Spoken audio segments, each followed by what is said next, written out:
20 வருஷ கனவு லோக்சபாவிலையும் சரி ராஜ்யசபாவிலையும் சரி இன்னமும் எம்பி பதவின்றது தேமுதிகவுக்கு ஒரு எட்டாத கனியாகவே இருந்துகிட்டு இருக்கு. ஆனாலும் தமிழ்நாட்டில் இருக்கக்கூடிய பிரதான கட்சிகளோட கூட்டணி விவகாரத்தில் தேமுதிகவை தவிர்க்க முடியாது அப்படிங்கிற அளவுக்கு மறுபடியும் வந்து ஒரு முக்கியமான கட்சியாக தேமுதிகவை கொண்டு வந்திருக்காரு பிரேமலதா விஜயகாந்த்.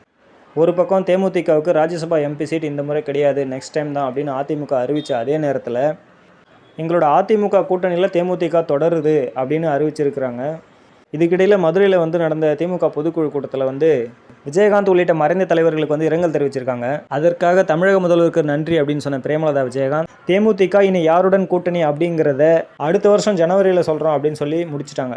இதன் மூலமாக ஒரு 2 முக்கியமான விஷயம் வந்து உறுதியாயிருக்கு. ஒன்று, எங்களோட கூட்டணியில் தான் இருக்குது தேமுதிக அப்படின்னு அதிமுக சொன்னதை தேமுதிக கண்டுக்கவே இல்லை. ஒன்று. ரெண்டாவது, திமுகவுடனும் கூட்டணி பேச்சுவார்த்தை நடத்துவதற்கு பிரகாசமான வாய்ப்பு இருக்குது அப்படிங்கிறதும் தெளிவாக தெரியுது.